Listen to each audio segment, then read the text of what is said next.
Pertanyaannya, nas itu butuh mahal. Tentu boleh seperti itu. Asumsinya Nabi adalah jangan-jangan sampai sana memang belum huruf samsi. Maka makna yang mesti benar adalah aisari'u fil masyi.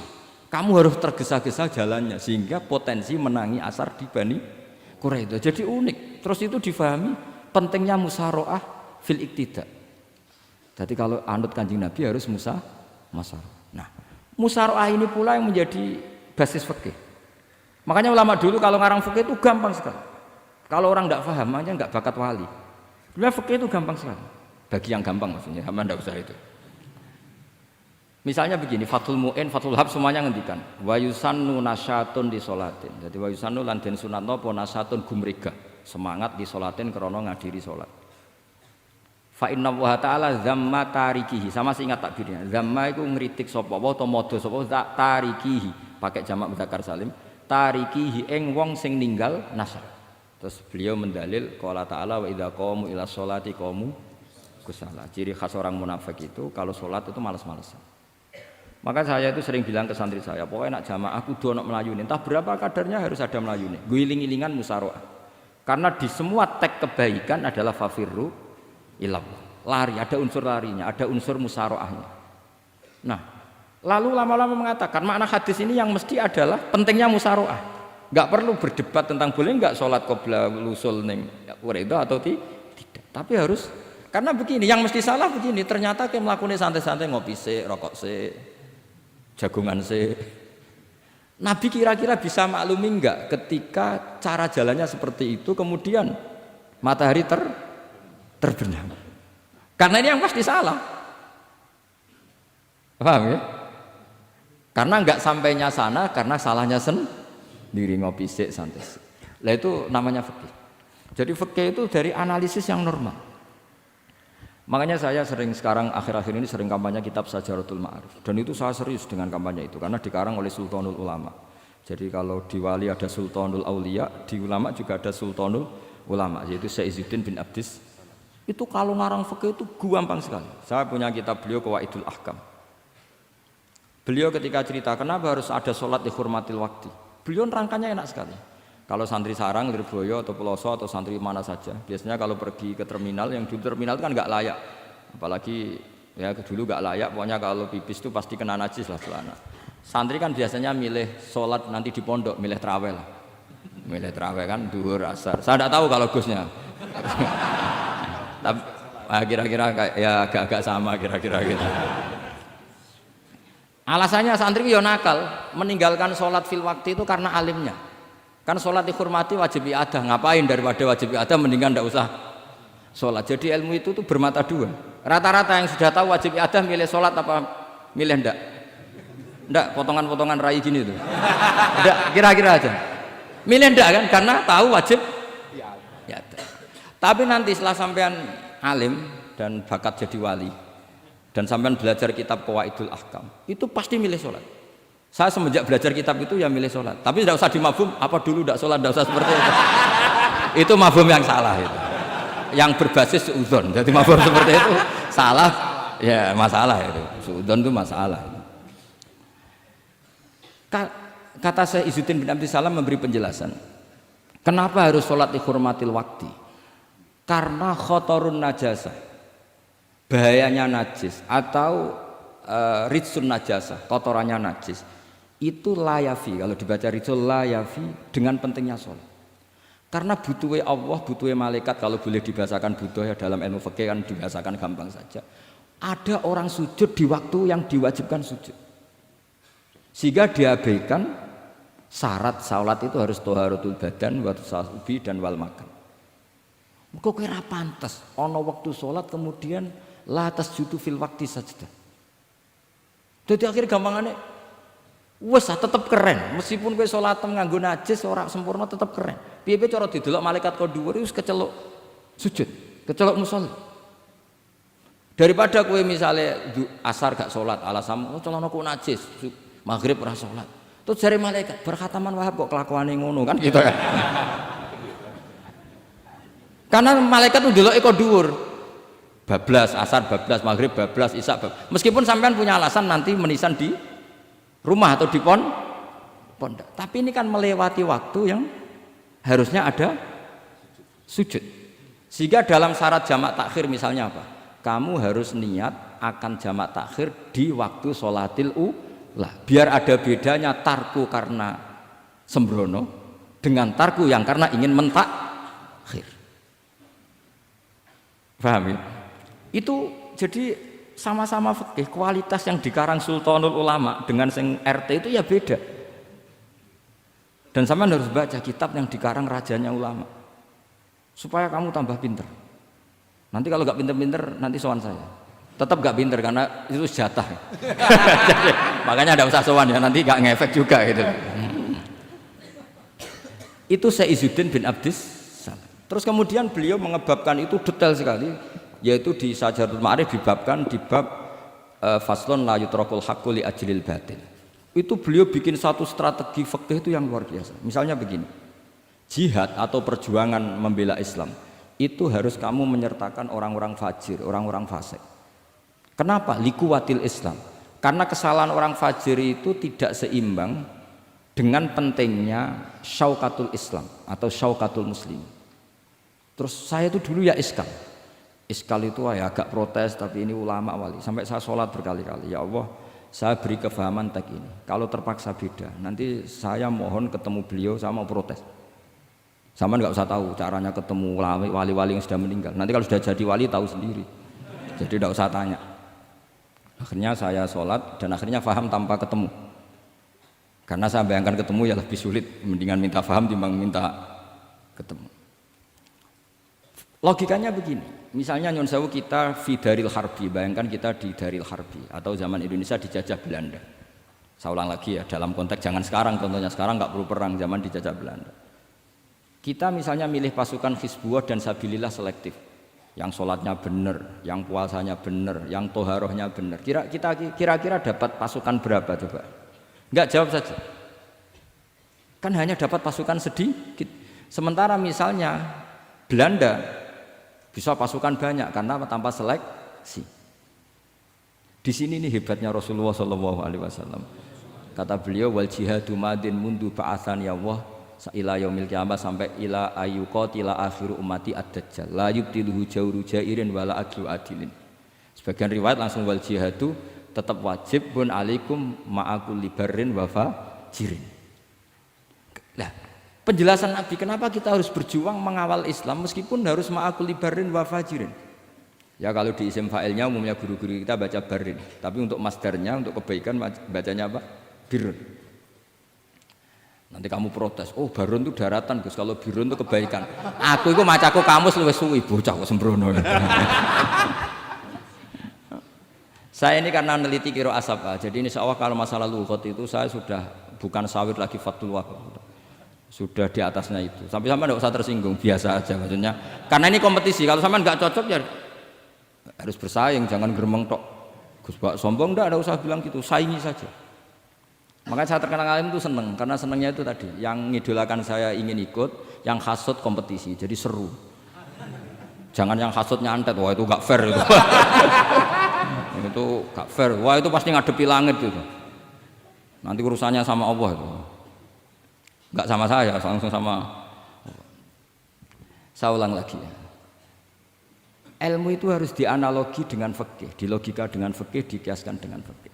Sekarang misalnya ada orang sok ikhtiyat, wah perang kok ambek wong fasik gak enak gini-gini, wong fasik perilakunya gini-gini. Pertanyaannya adalah, kalau kita nyeleksi hanya orang soleh, kita dapat pasukan berapa? Misalnya zaman kita melawan Belanda. Sama sekarang kita ngawal pembangunan masjid, kadang yang nyumbang gak sholat, kadang yang nyumbang yang sewu hasil korupsi, kadang yang nyumbang orang-orang yang cara muamalah babal kedua. Itu coba kalau kamu tolak, potensinya gini, ini sekaligus PR.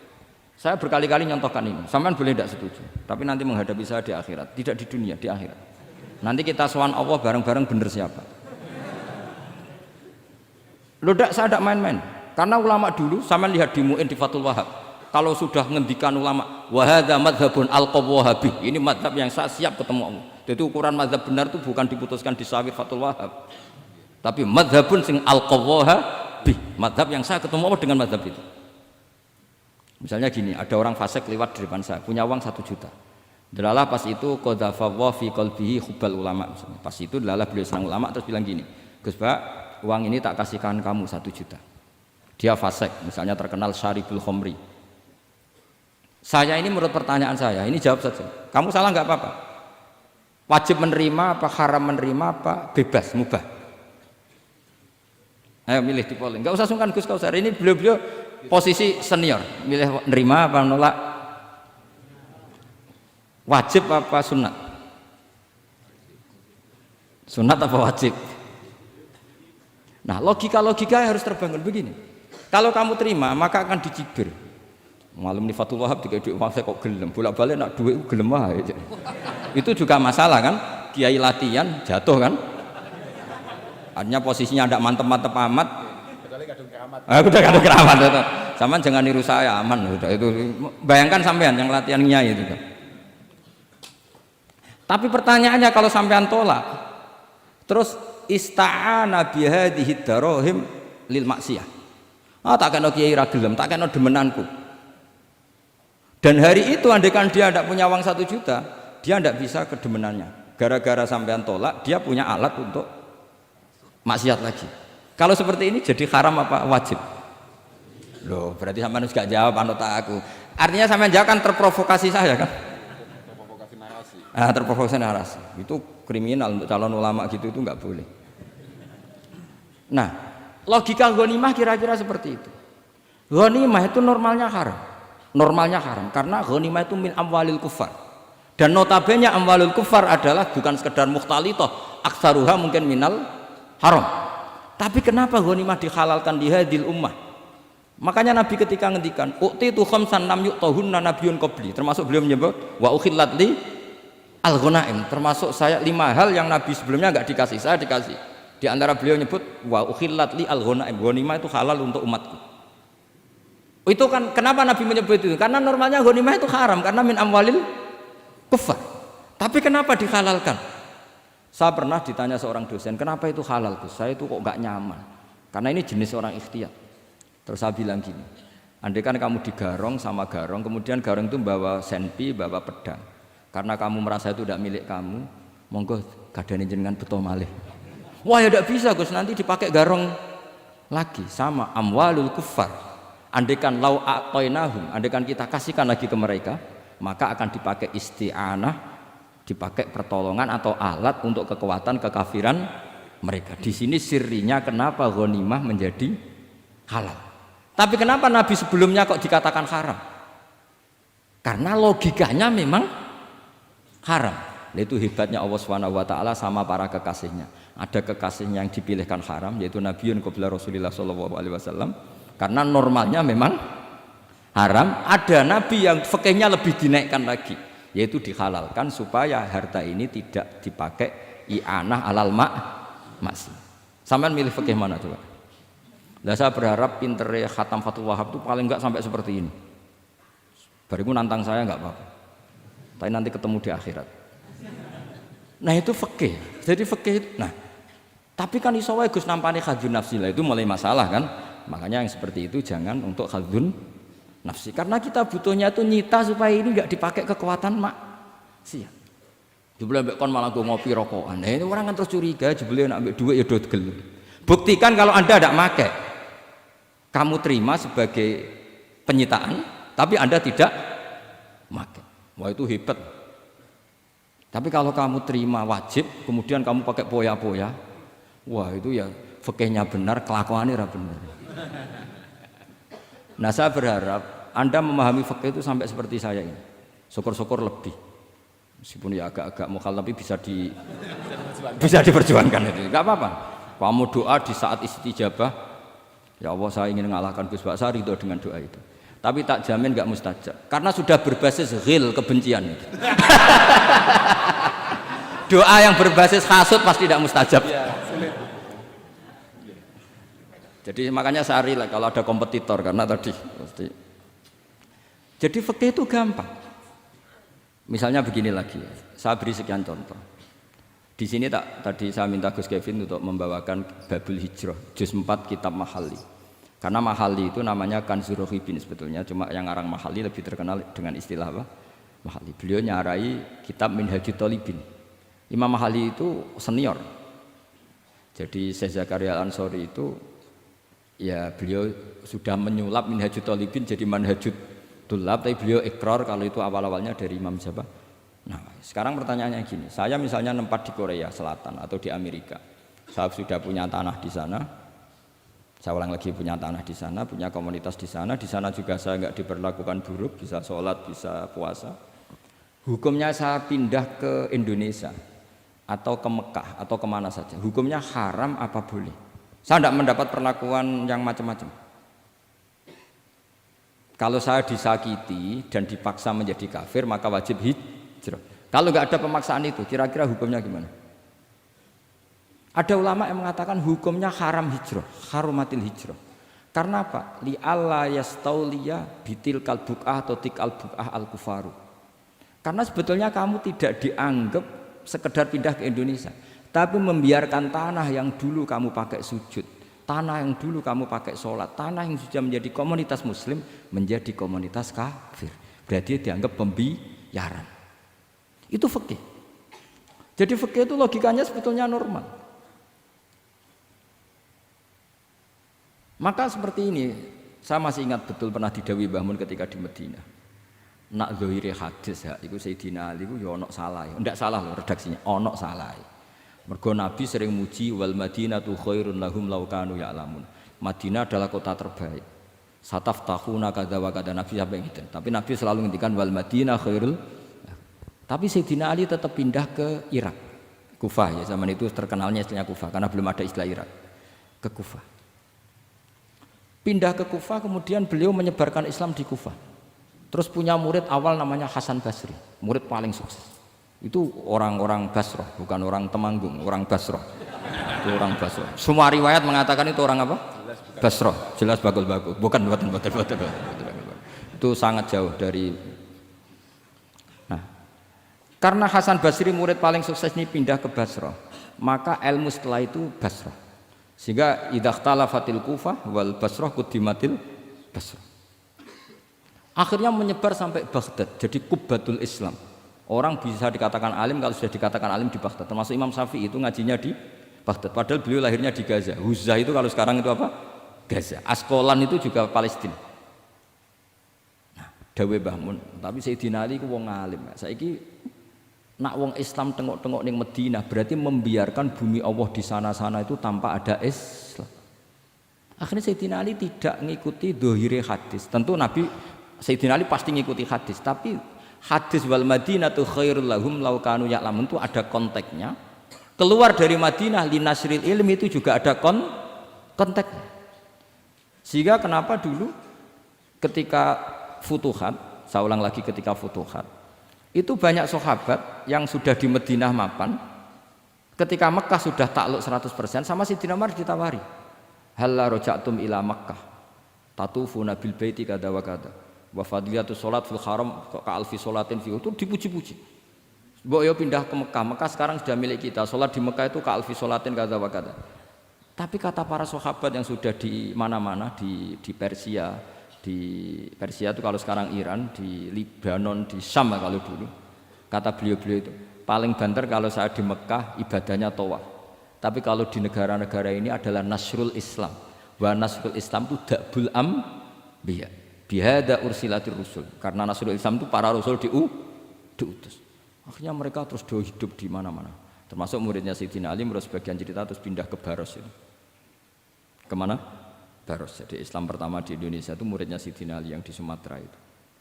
Nah, pertanyaannya adalah, kalau kamu punya murid atau anak pamit mau kuliah di Jerman atau di Australia, kamu milih melarang apa menyuruh? Kalau melarang, kalau menyuruh takut katut perilaku barat. Kalau melarang berarti kamu membiarkan Jerman tanpa ada yang sujud. Padahal semua bumi diciptakan Allah, ju'ilat lanal ardu kulluha masjidan. Lah itu fikih. Fikih akan berdebat untuk hal-hal seperti itu. Ini saya beri contoh. Ini masih ada waktu 10 menit. Ya, jangan lama-lama nanti malah bingung. Yang bingung tidak sampean, saya juga ikut bingung nanti kalau kelamaan. Ndak supaya ini logika ini apa? Logika fikih ya, fikih yang sekedap ini tadi sudah halaman 227 ya. Ini ndak supaya sampean tahu karena saya pernah belajar detail ya tentang Mahalli sama Qalyubi. Ini kalau di kitab ini halaman 227 ya. Tentang juz 4 ya, halaman 227 juz berapa? 4. Saya beri contoh ya. Ini supaya clear ya masalah posisi kita. Jadi misalnya sama orang Indonesia pindah ke negara lain terus Indonesia kemudian ditempati orang-orang yang enggak benar. Berarti kamu ikut tanggung jawab. Saya baca Bismillahirrahmanirrahim.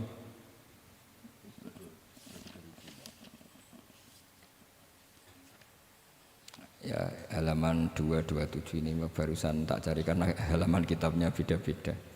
Bidaril harbi. Terus ada kata-kata fa'in roja madzukira. Roja itu kembali ke kalau seseorang itu bidaril harbi berharap masyarakat situ bisa Islam, bisa dakwah, fa muqamuhu afdal. Saya juga mau baca makom apa mukom.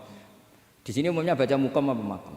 Mukom ya karena dari mati aqoma yuqimu iqomatan berarti kan mukim. Kalau mukim ya resikonya harus dibaca mukom. Tapi kalau ada yang baca makom ya jangan dimarahin, kasihan. Bakul bakowe pokoknya bener itu tuh. Fa in roja madzukira fa muqamuhu afdalu. Au qadara alal i'tizali harumatil hijratu. Umumnya di sini baca harumat atau hurimat? Ya boleh dua ya, boleh harumat, boleh hurimat. Kalau itu masih li alla yastauliyal kufaru ala mahallihi fayasbahu darul kufri. Jadi artinya gini, misalnya saya di Jogja misalnya, atau di Jakarta atau di Batam, di situ atau di Papua, di situ kamu merantau di sana sudah bisa menciptakan komunitas Islam. Kemudian kamu pindah, itu bukan dianggap pindah secara mubah karena kangen keluarga enggak, tapi ada masalah. Setelah kamu pindah ini yang menghuni siapa? Jangan-jangan min dari sujud ila niklab misalnya. Itu fikih. Jadi fikih itu sebetulnya normal saja. Tapi karena kita baca tidak detail terus kayak apa gitu, kayak fikih itu aneh semua. Dasar gak bakat alim. Jadi sebetulnya fikih itu normal. Gitu. Makanya kembali ke tadi, kalau orang alim tidak mau izharul ilmi fa alaihi laknatullahi wal malaikati wan nasi ajmain. Misalnya saya ini terkenal membawa Islam yang mudah, yang menyenangkan. Orang itu sampai maksiat itu cari kesenangan. Orang sampai maksiat itu karena cari kesenangan. Tapi kalau kesenangan itu tidak didapatkan fit taat, karena taat dikampanyakan secara agak teroris. Kamu sholat tidak mesti diterima, karena baju kamu nggak mesti semuanya halal, sujud kamu nggak mesti diteror, sehingga orang yang sholat tuh, sholat di orang mesti ditompo, mendingan nggak sholat. Kita ini kan mikir seperti itu. Coba nyuwun sewu, kalau orang-orang Kristiani, kalau kampanye gimana? Setiap orang mati bersama Bapak di surga. Sementara kita sudah kiai mati masih didoakan ingkana muhsinan. Itu murid kita loh. Itu kan nggak sopan sekali. Murid dongakno gurune ingkana muhsinan. Gurune kok muhsinane ditaklek ingkana muhsin.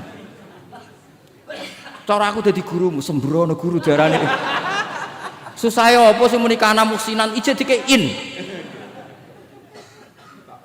Itu kan saya belum pernah doakan Mbah Mun gitu.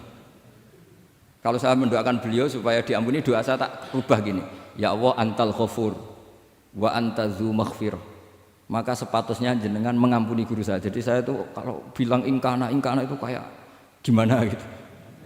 Tapi ini urusan jauh ya, sampean enggak boleh protes. Tapi sanate ngono Gus niki kitab ngono, sampean ngrubah sanad. Ya saya kalau enggak bisa apa-apa kalau sampean protes gitu. Sampean ngrubah adab kalau gitu. Nak protes-protesan. Lu coba misalnya Syekh Abdul Qadir Jailani itu Sultanul Aulia ya. Terus beliau misalnya wafat di pelosok. Terus kamu berdoa ingkana muhsinan coba. Ini ketuane wali di ingkana gitu. Boyo wong ndek akhlak sithik gitu maksudnya.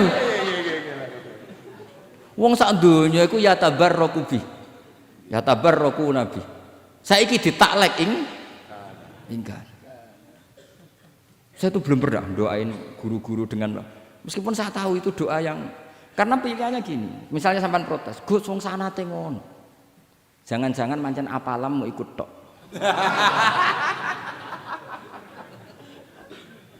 Lo Imam Syafi'i itu kalau doain mayit, ini sekaligus ijazah tapi haram ditiru. Ya tapi ijazah tapi haram ditiru. Imam Syafi'i itu pernah ngecewakan seseorang karena beliau itu idola, ada orang meninggal beliau diminta rawuh.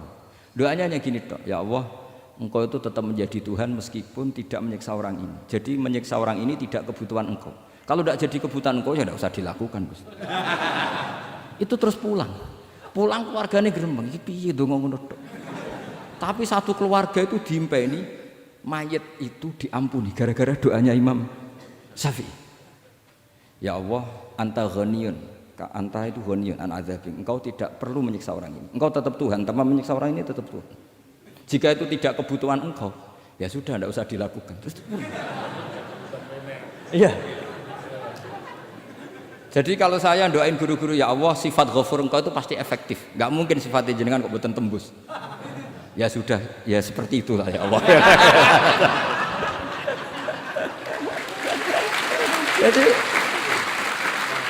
Jadi itu urusan daun, sampean nggak boleh protes.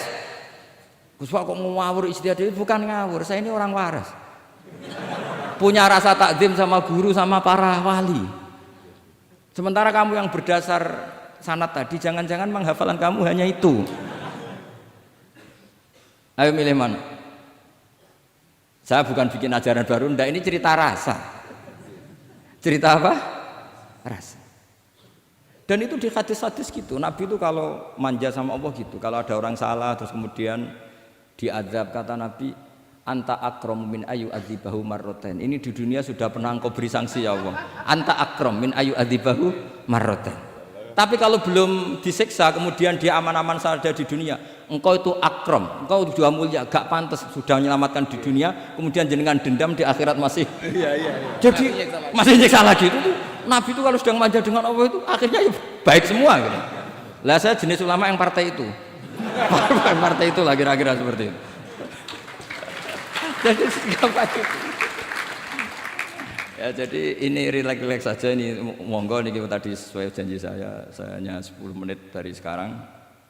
Saya juga mungkin saya nanti tetap pulang karena saya besok ngajar di setainya Gus Yofur. Mungkin saya itu sudah janji sama istri saya, setelah Yai wafat paling saya ini dibully pernah sepuh itu 2 tahun. Semoga setelah 2 tahun saya naik lebih sepuh, pakai dalil-dalil yang agak-agak angkuh tadi karena terpaksa. Jadi sekarang ngalah 2 tahun, setelah itu saya pakai sanad yang saya sepuh supaya nggak digekongkonan terus gitu. Tapi saya tidak tahu tingkat adab saya sampai berapa tahun, saya tidak tahu gitu. Tapi saya mohon sama yang Musairin Fathul Wahab, ilmu itu dianalisis secara cerdas, ceria dan mudah. Saya dulu itu ya iskal sama hadisnya Nabi, kullu ummati mu'afan illal mujahirin. Semua umatku dimaafkan asal ketika dosa itu nggak cerita kalau dosa. Saya dulu jenggat. Orang dosa cerita dosa itu kan kesannya jujur baik gitu. Tapi setelah saya pikir-pikir itu bener Kanjeng Nabi. Misalnya sampean cerita ning anakmu, lihat zaman mondok peloso yo sering nak marung utang gak bayar ya biasa. Ya biasa sekolah gak munggah. Itu jujur apa mengajarkan? Mengajarkan. Suatu saat anak sampean goblok, persis bapak. Maka penting tidak jaru itu penting. Makanya kata Nabi semua umatku diampuni kecuali yang cerita-cerita dosanya. Karena dengan cerita itu artinya apa? Misalnya sampean zaman puber pacaran, terus kamu cerita, "Lah dhisik untuk ibumu ya pacaran." Oh, tak goncekno ngalor ngidul. Itu jujur, tapi soal anak kamu pacaran kan alasannya apa? Niru bapak. Tapi nak kamu sok suci, pacaran haram. Oh. Pak, lah kowe kok untuk ibu. Wah, itu pangeran peparinge. Lho kan kira bodoh nih, wah itu peparinge pangeran. Gak pacaran Pak.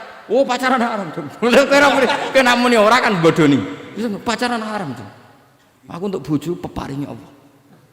Wah itu dimaafkan malah itu. Lo coba nyuwun sewu, ini analogi ya nyuwun sewu. Kalau andekan semua yang pernah zina itu ngaku zina. Kalau itu jumlahnya 1000 saja, 1000 itu punya keluarga.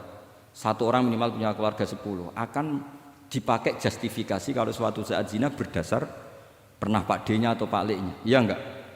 Tapi kalau semuanya enggak ngaku dan semuanya nyuwun sewu sok suci, wanteng ning masjid, sak wiridan nangis, wah anak putune kok, wah mbahku khusuk kuat. Padahal nangisnya perkara nyesal tahu mau. Tapi artinya apa? Konsep yang dikatakan Rasulullah SAW itu kan luar biasa. Kullu ummati mu'afan illal mujahirin. Karena dengan jihar, memang di situ masdarnya kok jadi jihar. Jadi bukan ijhar tapi jihar. Jadi memang bahasa Arab itu agak unik. Misalnya di nahwu itu masdar itu kalam. Kalam berarti sulasi mujarrad. Tapi fiilnya enggak kelaku. Kalimah yaklimu kalaman itu enggak melaku. Sing melaku lam yatakallam. Tapi padahal masdarnya kalam. Jadi suara sama raya aku pengalaman. Masalah lughat itu pengalaman sekali. Jadi memang bahasa Arab itu lucu. Apalagi lafadz bagho malah paling kasus dalam bab yungqolu. Bagho maknane lacut. Bareng melok wazan imbagho. Yang bagi sayukjo. Iku piye? Biasanya makna sulasi mujarrad sama mazid kan enggak beda-beda jauh. Barang kena bagho tuntas. Bagho dadi yang bagi. Mulane kok yang bagi sulasi mujarrad apa? Bagho, Pak. Bagho maknane apa? Jare tiang-tiang lacut, Pak. Mergo bingung gurune ben nerangno bingung. Daripada bingung jare tiang-tiang maknane lacut. Kayak laisa ku fi'il mandi, mudhari endi? Ora ono mudhari. Mandi kok ora ono mudhari? Ya mandi wae ora usah mudhari. Terus repot bahasa Arab wis repot. Kene ora melok dibahas mau apa coba? Ya sudah takdir ngono ae sudah. Jadi apa yang dikonsepkan Rasulullah SAW itu pasti yang terbaik. Bahkan Imam Ghazali ikut berkampanye wa inna ya, termasuk pemberian Allah terbaik adalah sitra. As-sitra itu atau tutup. Jadi hifdzul qaba'ih menjaga supaya keburukan kita tidak kelihatan itu termasuk kebaikan. Bukan dianggap tidak jujur karena tadi kalau semua keburukan kita tampakkan maka akan menjadi masif. Misalnya kamu cerita, misalnya insya Allah lah kita yakin semuanya kita insya Allah diselamatkan dari zina. Misalnya cerita dosa yang kecil-kecil saja, misalnya ini pondok utang rambayar atau rokokan, gak jamaah. Terus kamu ceritakan anak kamu, itu bukan jujur, mesti sebagai alat. Jadi cara anak kamu, wah disanggup, cocok. Suatu saat aku goblok kayak bapak. Aku di sekolah cung sering ramunggah, anakmu pondok tenang santai. Nak ramunggah dalile bapak. Tapi nak kue cerita. Mondok meniti pelosok, pirang tahun Pak? 10 tahun. Kepengen ngit mayai, kepengen mondok susu ben barokah. Munggah terus Pak, munggah. Maksudnya ora munggah kelas, munggah apa wae pokoke. Wis tenang. Karena itu bahaya, makanya kullu ummati mu'afan. Ma'is ketika ngaku zina itu Nabi itu enggak menolak sampai 4 kali. Ma'is yang memaksa Nabi supaya beliau melakukan raja, eksekusi. Semua ketika meminta saran sama sahabat halla satarta bidzalik, kamu tidak usah cerita. Karena tadi logikanya kalau ada ma'is ya jangan-jangan yang lain juga ya itu kan menimbulkan macam-macam.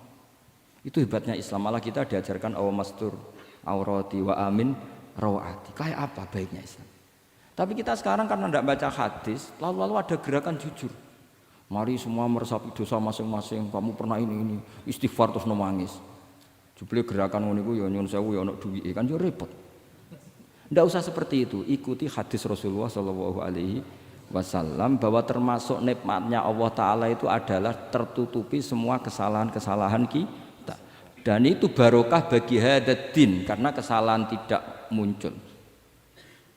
Loh itu sudah untung, agama sudah untung. Ketika kesalahan tidak munculnya agama sudah ikut diuntungkan. Coba kalau semua yang maksiat itu kelihatan, kan seakan-akan hadil ardu mamlu'ah bil masih. Tapi ketika maksiat itu sembunyi-sembunyi, kemudian sing syiar itu azan, pengajian, kan bagus. Sama nggak boleh protes, tapi itu kan tidak jujur. Ya bukan masalah jujur dan tidak, ini satrul qabaih. Nah ini namanya siasa. Namanya apa? Siasa. Siasa itu tidak harus politik tentang negara. Kita mengelola diri kita sendiri butuh apa? Butuh siasa. Jadi misalnya kamu cerita kebaikan kamu kepada anak, biar kebaikan itu ditiru. Tapi kalau anak kamu tanya, Pak, sampai nanti salah, itu sesuatu yang paling saya takutkan, Cung. Karena aku sering na'udzubillah minas salah. Tapi Bapak pernah salah enggak? Itu pertanyaan enggak penting. Karena tadi bahaya. Lu enak, maksudnya beragama seperti ini tuh enak. Kullu ummati mu'afan illal mujahid.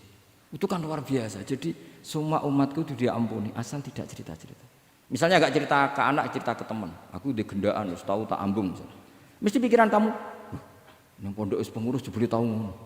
Mesti digo, suatu saat aku nak ngono, awas gitu. Atau nak caiki keamanan, awas kita kandakno kan gitu. Tetap ini menjadi alat maksiat bagi yang lain. Jadi tapi saya dulu itu iskal, kenapa ada hadis seperti itu?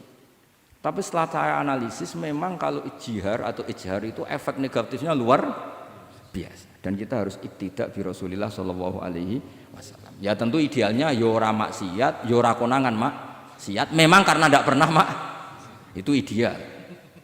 Memang enggak konangan karena tidak pernah melakukan. Ya saya kira demikian. Saya mohon supaya ya tadi ya saya Fathul Wahhab dari kitab Manhajut Thullab. Itu dikarang Zakaria Al-Ansori piyambak Zakaria. Tapi kitab itu sebenarnya dari Minhajut Thalibin. Minhajut Thalibin dari kitab Al-Muharrar. Itu dari kitab Basit, Wasit, Wajiz. Terus itu dari kitab Nihayatul Matlab fi Dirayatil Madhab. Itu mensarai kitab Mukhtasarul Muzani. Karangannya Imam Muzani ketika diimlakkan Imam Syafi'i. Karena semua karangan Imam Syafi'i itu amla alaina Syafi'i. Ya amla alaina Syafi'i. Makanya kalau sampean ngaji muin qala fil Buaiti. Buaiti itu nama orang. Ekolas Syafi'i fil Buaiti ekolas Syafi'i wa amlahu alal Buaiti. Makanya qala fil Buaiti, qala fil Muzani itu nama orang. Artinya karena Imam Syafi'i itu hanya mengimplekan. Terus muridnya nulis. Nah, kebetulan tulisan paling mudawwan itu karangannya Imam Muzani disebut Mukhtasarul Muzani. Sebenarnya beliau punya murid banyak, ada Imam Muzani, Imam Rabi, Imam siapa Buaiti. Saya kira demikian. Assalamualaikum warahmatullahi wabarakatuh.